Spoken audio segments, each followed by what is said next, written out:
दोस्तों, मेरे channel study king को सब्सक्राइब करना ना भूलें और बेल आइकन को दबाएं ताकि आपको सारी की सारी notifications time to time. Hello दोस्तों, आप सभी का स्वागत है मेरे यूट्यूब चैनल स्टडी किंग पे। आज की इस वीडियो में हम डिस्कस करने वाले हैं एडिटोरियल वोकैबुलरी। हम जो भी वोकैबुलरी यहाँ पर डिस्कस करेंगे वो आज के ही द हिंदू न्यूज़पेपर के एडिटोरियल के अंदर आई हुई थी। इस वीडियो की खास बात ये भी है कि आपको ग्राफिकल रिप्रेजेंटेशन करके मैं कुछ वर्ड्स का दिखाऊंगा, जिससे आप एक ही वर्ड से बहुत सारे वर्ड्स को आसानी से याद कर पाएंगे और नोट्स बनाने का बेहद शानदार तरीका ये रहता है। इस सीरीज़ का ये 13वां दिन है। दोस्तों, ये था आज का एडिटोरियल और ये मैंने प्रोवाइड की थी इसकी वोकैबुलरी पार्ट। अगर आपको इस तरह का एडिटोरियल प्लस वोकैबुलरी डेली चाहिए तो आप मुझे इस नंबर पर व्हाट्सएप कर सकते हैं। बस ध्यान रहे, आपको अपना नाम और जिस जगह से आप बिलोंग करते हैं उस प्लेस का नाम लिखकर मुझे भेज देना है। तो मैं आपको एक व्हाट्सएप ग्रुप में ऐड कर दूंगा जहां पर आपको डेली ये न्यूज़पेपर मिलता रहेगा और ये जो एडिटोरियल पार्ट है इसी तरीके से जैसे यहाँ पे दिखाया गया इसी तरीके का आपको डेली मिलेगा। तो अब हम वोकैबुलरी पार्ट शुरू करते हैं। तो देखिए, सबसे पहला शब्द हमारे पास क्या है। सबसे पहला शब्द है स्वार्म। इसे नाउन के तौर पर इस्तेमाल किया गया था और इसका मतलब है जमाव या फिर झुंड, यानी कि बहुत सारी मात्रा में किसी चीज़ का होना। सेम मीनिंग के वर्ड्स के तौर पर बेवी, फ्लोक, हर्ड, क्राउड इनको लिया जा सकता है। अपोजिट मीनिंग के वर्ड्स के तौर पर डिस्पर्स, डिवाइड, स्कैटर इनको लिया जा सकता है। सेम मीनिंग के वर्ड्स जहाँ पर चीज़ों को एक जगह पर इकट्ठा होना दिखा रहे हैं, वहीं पर अपोजिट मीनिंग के जो वर्ड्स हैं उसी चीज़ को फैला हुआ या फिर बिखरा हुआ दिखा रहे हैं। ठीक है, अब बात करते हैं ग्राफिकल मेथड की। तो देखिए, क्या है ये ग्राफिकल मेथड। जैसे ये हमारा मेन वर्ड था स्वार्म, तो इसकी जो संभावित मीनिंग हो सकती है, जैसे मान लीजिए कि मल्टीट्यूड अगर इसकी मीनिंग है तो सेम वर्ड दिखा रखे हैं इसके, जैसे herd, horde, married, throng, shoal, concourse, baby. अगर इसका मतलब क्राउड निकलता तो crowd, flock, throng, mass, street. Teem अगर निकलता तो be infested, be overrun, bristle, abound, be alive, crawl, teem. ये सारे की सारी मीनिंग इसकी निकल सकती है। तो आप इसका स्क्रीनशॉट ले सकते हैं और इससे खुद के नोट्स बना सकते हैं।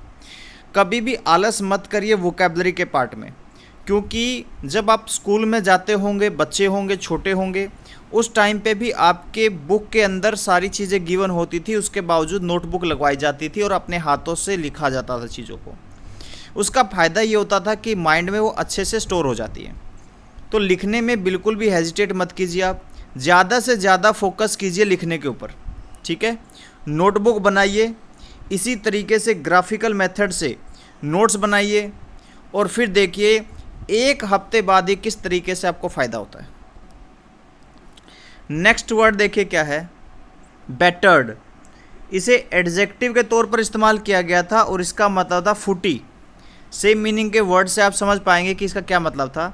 डैमेज्ड, ब्रोकन डाउन, तो फूट से संबंधित वर्ड हो गया फूटी। अपोजिट मीनिंग के वर्ड्स के तौर पर एड, असिस्ट और बिल्ड को लिया जा सकता है। अब बात करते हैं ग्राफिकल मेथड की। तो हमारा शब्द क्या था, बेटर्ड। इसका मतलब बिटन भी हो सकता है। जब इसका मतलब बिटन होगा तो सेम मीनिंग के वर्ड्स के तौर पर maltreat, bruised, squashed, beat up, oppose, manhandle, black and blue ये आपका इडियम है, तो मैंने ये भी कवर किया है। इल ट्रीटेड यानी कि पिटाई से संबंधित शब्द है सारे के सारे। डैमेज्ड अगर इसका निकलता तो देखिए क्या है, dilapidated, ramshackle, beat up, wrecked, broken down, damaged. तो इसका भी स्क्रीनशॉट ले लीजिए। और जो जैसे लिखा बिल्कुल उसी तरीके से ग्राफ बनाकर इसको लिखिए आप। नेक्स्ट वर्ड देखिए क्या है, लर्क। इसे वर्ब के तौर पर इस्तेमाल किया गया था और इसका मतलब था घात में रहना, यानी कि मौके में रहना, मौका लगा के रखना। सेम मीनिंग के वर्ड देखिए, hide, sneak, crouch. Opposite meaning के वर्ड देखिए, कम आउट, अपीयर। अब बात करते हैं ग्राफिकल मेथड की। तो देखिए लर्क का क्या क्या मतलब हो सकता है, move and stealth, go furtively, crouch, prowl, snoop, lie in wait, slink, skulk, conceal yourself. ठीक है, तो आप इसका स्क्रीनशॉट ले सकते हो, नोट्स बना सकते हैं। नेक्स्ट वर्ड देखिए, बर्जन। एडजेक्टिव के तौर पर इसका इस्तेमाल किया गया था और इसका मतलब था फलना फूलना। सेम मीनिंग के वर्ड देखिए, प्रोस्पर, स्नोबॉल। स्नोबॉल अगर आप मुझे रेगुलरली फॉलो कर रहे हैं तो इससे पहले भी एक दो एडिटोरियल के अंदर ये आया है। सेम मीनिंग के अपोजिट मीनिंग के वर्ड देख लेते हैं आप, डिक्लाइन, डिक्रीज। अब बात करते हैं ग्राफिकल मेथड की। तो इसका मतलब हो सकता है blossom, prosper, flower, progress, mature, thrive, flourish, boom, bud. Next word देखिए, बेन। नाउन के तौर पर इसका इस्तेमाल किया और इसका मतलब था विनाश या फिर विपत्ति।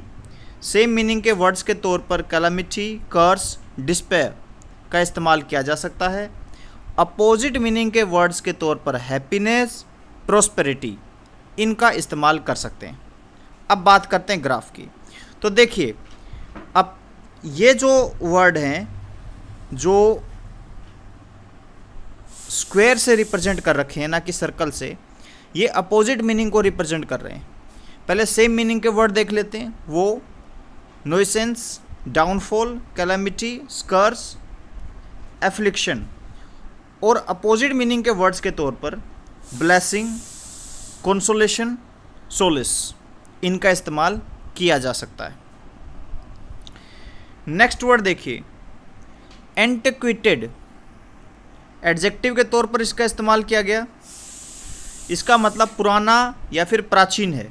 सेम मीनिंग के वर्ड देखिए, obsolete, old, aged. Opposite meaning के वर्ड्स के तौर पर न्यू, यंग और मॉडर्न का इस्तेमाल किया जा सकता है। जैसा कि मैंने आपको बताया, ये रिप्रेजेंट कर रहे हैं अपोजिट मीनिंग को, ठीक है। और सबसे पहले देख लेते हैं सेम मीनिंग के word, superannuated, antediluvian, outworn, cobwebby, old as the hills. तो जो इडियम्स वगैरह भी इंपॉर्टेंट है जिनकी सेम मीनिंग निकलती है वो भी मैं ले रहा हूँ, डू जोर। और अपोजिट मीनिंग के वर्ड देखिए, मोडिश, कल्टी, ऑल सिंगिंग, ऑल डांसिंग। आगे बढ़ते हैं दोस्तों। नेक्स्ट वर्ड देखिए, ब्लाइट। नाउन के तौर पर इसका इस्तेमाल किया गया और इसका मतलब है अभिशाप। सेम मीनिंग के वर्ड देखिए, कर्स, सफरिंग, इविल। अपोजिट मीनिंग के वर्ड्स के तौर पर हेल्प, फेवर, ब्लेसिंग को लिया जा सकता है। अब बात कर लेते हैं ग्राफिकल मेथड की। तो जैसा कि कर्स मीनिंग निकल रही थी, तो क्या क्या वर्ड हो सकते हैं देखिए सेम मीनिंग के, adversity, scourge, affliction, bane, wretchedness, godsend, benefaction. ये जो दो हैं, ये दोनों के दोनों अपोजिट मीनिंग को रिप्रेजेंट कर रहे हैं, ठीक है। यहाँ पर इन वर्ड्स की मीनिंग जहाँ पर नेगेटिव है वहीं पर इनकी पॉजिटिव है। डिसीज भी हो सकता है इसका मतलब, तो contamination, mildew, contagion, infestation, pestilence, canker, cancer.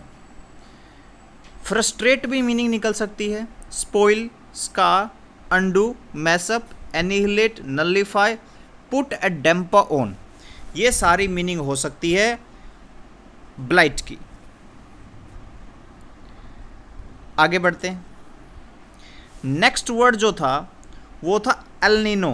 इसे नाउन के तौर पर इस्तेमाल किया गया था और ये कहीं ना कहीं पे रिप्रेजेंट कर रहा था ओशनोग्राफी को। तो इसको पूरा अच्छे से समझने की कोशिश करते हैं क्या मतलब है। A warm ocean current that flows along the equator from the date line and south of the coast of equator at Christmas time.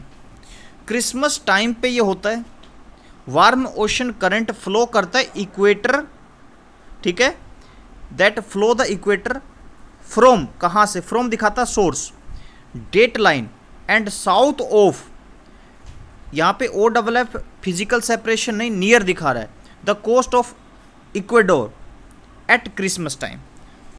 तो आप समझ गए होंगे कि ओशन से रिलेटेड टर्म है ये। रिलेटेड वर्ड्स के तौर पर ओशनोग्राफी, ओशनोलॉजी, ओशन करंट को ले सकते हैं। ये सिंपल तरीके से समझना हो गया इसको। तो जैसा मैंने कहा, एल नीनो रिप्रेजेंट कर सकता है ओशनोग्राफी को, तो इसमें oceanography, oceanology, ocean current, El Nino south, इस तरीके से रिप्रेजेंट हो सकता है। एल नीनो का मतलब द क्राइस्ट चाइल्ड भी होता है, जहाँ पर स्पेनिश को ले सकते हैं उसके सेम मीनिंग के वर्ड के तौर पे या फिर नियर अबाउट मीनिंग के तौर पे। ये जो डॉटेड दिखाता है ये दिखाता है उस जैसे ही वर्ड। नेक्स्ट देखिए, पेस्टिसाइड, इसे नाउन के तौर पर लिया गया था और इसका मतलब था कीटनाशक। सेम मीनिंग के वर्ड देखिए, पॉइजन, डिफोलिएंट। अपोजिट मीनिंग के वर्ड्स के तौर पर स्टेरिलिटी, एंटीडोट को ले सकते हैं। अब बात करते हैं ग्राफिकल रिप्रेजेंटेशन की, तो इसके मतलब क्या क्या निकाल सकते हैं देखिए, sheep dip, spray, chemical, chemical substance, insect powder, insecticide, pediculicide, phosphine, scabicide, ये सारे वर्ड ले सकते हैं। नेक्स्ट वर्ड देखिए, डिस्पेरिट, एडजेक्टिव के तौर पर इसका इस्तेमाल किया गया, इसका मतलब होता भिन्न। सेम मीनिंग के वर्ड देखिए, डिफरेंट, कॉन्ट्रास्टिंग। अपोजिट मीनिंग के वर्ड्स के तौर पर एग्रीइंग, अलाइक और लाइक को ले सकते हैं। अब बात करते हैं ग्राफिकल रिप्रेजेंटेशन की, तो at variance, discrepant, unlike, contrary, distinct, diverse, at odds, कई बार पेपर में देखा होगा इसको, डिसिमिलर, डिस्कॉर्डेंट, ये सारे के सारे शब्द लिए जा सकते हैं। नेक्स्ट वर्ड देखिए, फाली, नाउन के तौर पर इसका इस्तेमाल किया जाता है, अज्ञानता और नादानी को रिप्रेजेंट करता है ये। सेम मीनिंग के वर्ड्स के तौर पर स्टूपिडिटी, अब्सर्डिटी, इनको ले सकते हैं। अपोजिट मीनिंग के वर्ड्स के तौर पर रीज़न, सेंस, जजमेंट, इनको लिया जा सकता है।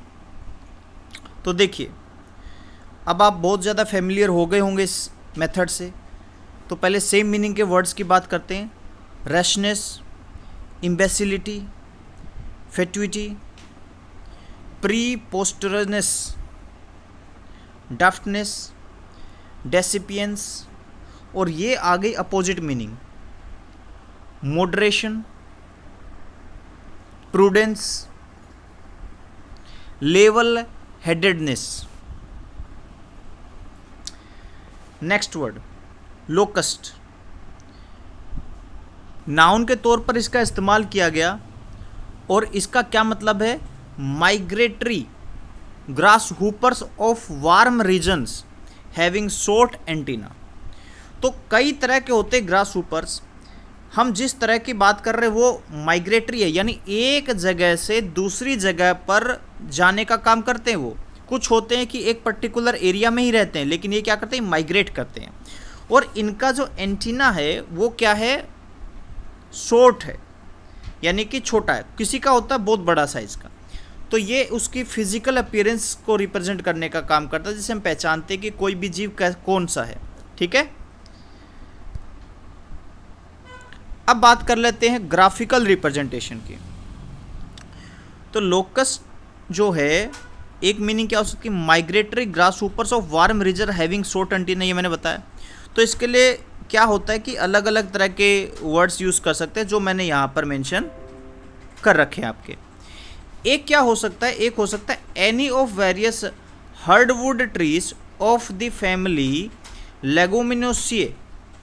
तो ये जो है ट्री की फैमिली को भी रिप्रेजेंट करने का काम कर सकता है, यहाँ पर ये जानवर को रिप्रेजेंट कर रहा है और यहाँ पर इन दोनों जगह पे ये किसी ट्री को रिप्रेजेंट कर रहा है। ठीक है, तो आज की वीडियो में इतना ही दोस्तों। आपके सामने मैं हर रोज़ इसी तरीके से वीडियो लेके आता रहूँगा। आपसे मेरी रिक्वेस्ट है कि आप मेरी वीडियो को लाइक करें और जितना ज़्यादा हो सके उसको शेयर करें, और मेहनत करने से बिल्कुल भी ना घबराएं।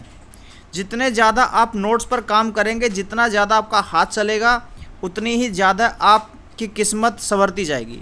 कहते ना, मैंने अपनी किस्मत अपने हाथों से बनाई है, ये बात कह पाएंगे आप भी कि आपने अपनी किस्मत अपने हाथों से बनाई है, अगर आप बेहतर तरीके से नोट्स पर काम करते हैं तो। ठीक है, थैंक यू सो मच दोस्तों। और जो मेरी वीडियो को जगह जगह पे शेयर कर रहे हैं, मैं उनका दिल से शुक्रिया अदा करता हूँ। Thank you so much.